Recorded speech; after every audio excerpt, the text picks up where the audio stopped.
Hi, good morning everyone. Let's go start previous class. Comparative study of different class of bryophytes, उसी को continue करेंगे। तीन class था bryophytes का, जो हमने पिछले क्लास में पढ़ा था। ब्रायोफाइट्स में कितने क्लास थे? कुल तीन क्लास हेपेटिक ऑप्सिडा, एंथोसेराप्सिडा और ब्रायोप्सिडा। इस तीनों में कंपैरेटिव स्टडी हम पढ़ रहे थे, उसी को आज कंटिन्यू करेंगे फिर से। हेपेटिक ऑप्सिडा में जो था कि ग्रोथ ऑफ एस्पोरेंजियम लिमिटेड होगा, ध्यान देंगे। हेपेटिक ऑप्सिडा में ग्रोथ ऑफ एस्पोरेंजियम लिमिटेड होगा। और एडवांस जो टाइप है ब्रायोप्सिडा, इसमें भी ग्रोथ ऑफ एस्पोरेंजियम लिमिटेड होगा, ध्यान देंगे। ग्रोथ ऑफ एस्पोरेंजियम लिमिटेड होगा। लेकिन एंथोसेराप्सिडा में ग्रोथ ऑफ एस्पोरेंजियम अनलिमिटेड होगा। इसका एस्पोरेंजियम क्या होगा? अनलिमिटेड होगा। क्यों? Due to presence of meristematic zone, meristematic tissue के होने से क्या होगा? एंथोसेराप्सिडा में इसका ग्रोथ जो एस्पोरेंजियम का ग्रोथ अनलिमिटेड होगा। इसी मेस्टमेटिक जोन के कारण, ध्यान देंगे, यहाँ मेस्टमेटिक टिश्यू के कारण ही एंथोसेराप्सिडा का जो कॉमन नाम हमने कल पढ़ा था हॉर्नवर्ट, इसी के कारण होता है। क्या होता है? इसमें मेस्टमेटिक टिश्यू होने के कारण क्या होगा? ये तेजी से बढ़ जाएगा और सींगनुमा एक स्ट्रक्चर बनाता है। एस्पोरोफाइट इसका जो है हेपेटिक ऑप्सिडा जो सबसे सिंपलेस्ट है, कैसा होगा? सिंपल होगा। एस्पोरोफाइट जो है हेपेटिक ऑप्सिडा का सिंपल होगा और सिर्फ और सिर्फ कैप्सूल होगा। ये प्रिमिटिव क्लास है रिक्सिया, रिक्सिया में होगा क्या चीज? एस्पोरोफाइट कैप्सूल, सिर्फ और सिर्फ कैप्सूल रिक्सिया में होगा। लेकिन इसी में हेपेटिक ऑप्सिडा के एक मेंबर है मार्केंसिया जो एडवांस है, उसमें डिफ्रेंशिएट होगा। इसका जो एस्पोरोफाइट्स है कैसा होगा? डिफ्रेंशिएट होगा। उसमें फूट, सीटा और कैप्सूल तीनों प्रेजेंट होगा। और रिक्सिया के केस में सिर्फ और सिर्फ कैप्सूल होगा, ध्यान देंगे। एंथोसेराप्सिडा में क्या होगा? ये एस्पोरोफाइट डिफ्रेंशिएट होगा, हमेशा डिफ्रेंशिएट होगा। किस किस रूप में होगा?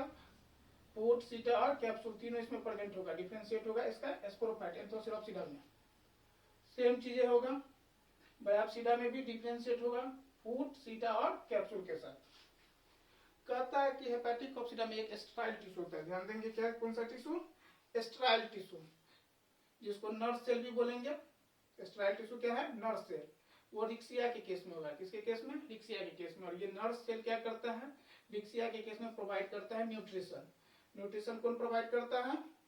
नर्व सेल, जो कैसा है, किस नेचर का है? स्ट्राइल है। किसके केस में मिलेगा? रिक्सिया के केस में। वही मार्केंसिया में, ध्यान देंगे, मार्केंसिया जो एडवांस हेपेटिक ऑप्सिडा में, उसमें क्या फॉर्मेशन होता है? इलेटर्स का फॉर्मेशन होता है। और इलेटर का क्या काम है भाई? डिसिएंस ऑफ स्पोर्स, ध्यान देंगे। स्पोर के डिस्पर्सन में कौन मदद कर रहा है? इलेटर डिसिएंट करता है स्पोर्स को। और पेलिया एक है, हमने पिछले दिन बताया था इसका एग्जांपल में, रिक्सिया, मार्केंसिया और पेलिया। पेलिया में क्या होता है कि इलेटर एक जगह आ जाएगा। क्या होगा? एक्युमुलेट हो जाता है, एग्रीगेशन ऑफ इलेटर्स। ध्यान देंगे, एग्रीगेशन ऑफ इलेटर्स कहाँ मिलेगा आपको? पेलिया के केस में। सेम चीज है, स्ट्राइल टिश्यू यहाँ भी होगा। किसमें? एंथोसेराप्सिडा में स्ट्राइल टिश्यू होगा, जिसको हम लोग क्या बोलेंगे? कोलोमेला बोलेंगे। क्या बोलेंगे? कोलोमेला। क्या बोलेंगे? Columella. Sterile tissue of capsule is columella, ध्यान देंगे। क्या बोलेंगे? कोलोमेला प्रेजेंट होगा किसमें? एंथोसेराप्सिडा में। और ये भाई कोलोमेला का क्या काम है? ये हेल्प करता है कंडक्शन में। किसमें हेल्प करेगा? कंडक्शन में। सेम चीजें ब्रायोप्सिडा में भी होगा। कैसा होगा? स्ट्राइल टिश्यू, कोलोमेला यहाँ भी होगा, सेम चीज। ध्यान देंगे। एस्पोरोजिनस टिश्यू, ध्यान देंगे। इसमें हेपेटिक ऑप्सिडा के केस में एस्पोरोजिनस टिश्यू, जिसको स्पोर मदर सेल बोलेंगे। क्या बोलेंगे? Spore mother cell. कैसा नेचर है? ओरिजिन इंडोथियसियल ओरिजिन होगा, ध्यान देंगे। स्पोरोजिनस टिश्यू जो spore mother cells endogenous in origin होगा। लेकिन एंथोसेराप्सिडा में ध्यान देंगे, यहाँ एंथोसेराप्सिडा में क्या होगा? स्पोरोजिनस टिश्यू जो है that is spore mother cell. क्या नाम है इसका? Spore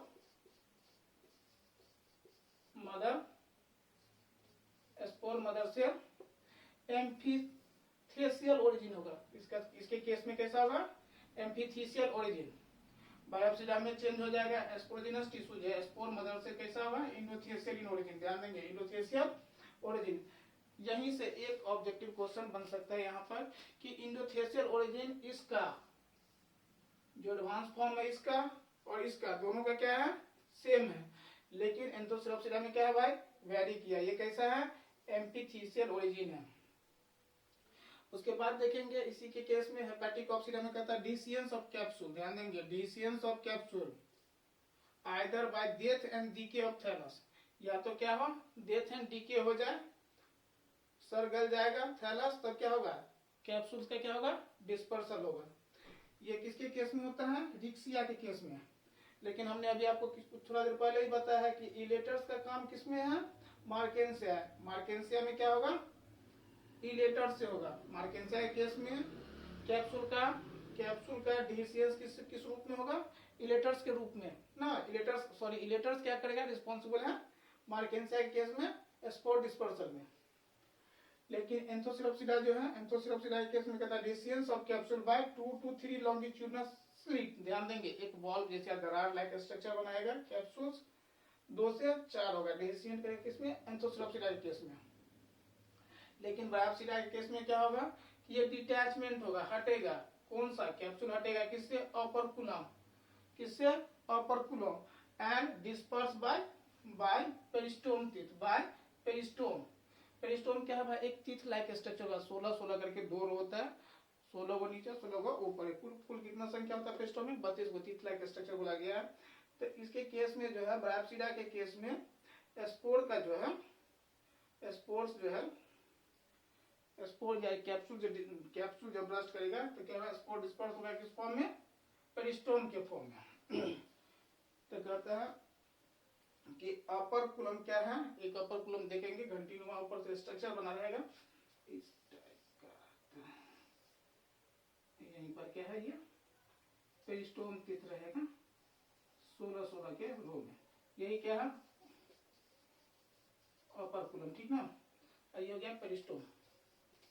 peristome teeth like structure formation करता है एडवांस फॉर्म में, स्पोर डिस्पर्सल इसी से होगा। एक और बात जानेंगे इसमें, बहुत महत्वपूर्ण बातें यहाँ हमने पढ़ा था, क्या चीज, कैप्सूल। ध्यान देंगे, कैप्सूल हेपेटिक कॉप्सिडा के केस में कैप्सूल कैसा होगा, नॉन फोटोसिंथेटिक। ध्यान देंगे, बहुत इंपॉर्टेंट है। कैप्सूल जो है हेपेटिक कॉप्सिडा के केस में क्या होगा, नॉन फोटोसिंथेटिक, नॉन फोटोसिंथेटिक होगा। कैसा होगा कैप्सूल भाई, नॉन फोटोसिंथेटिक होगा। क्यों नॉन फोटोसिंथेटिक होगा, क्योंकि इसमें क्लोरोफिल एंड स्टोमाटा एब्सेंट होगा, because lack of chlorophyll and stomata. ध्यान देंगे, हेपेटिक कॉप्सिडा का कैप्सूल कैसा होगा, नॉन फोटोसिंथेटिक होगा। क्यों नॉन फोटोसिंथेटिक होगा, क्योंकि वहां क्या होगा, क्लोरोफिल एंड स्टोमाटा क्या होगा, एब्सेंट होगा। लेकिन एंथोसिरोप्सिडा के केस में और बायोप्सिडा के केस में, दोनों में जो कैप्सूल होगी वो दोनों क्या होगा, फोटोसिंथेटिक होगा। तो इसका कैप्सूल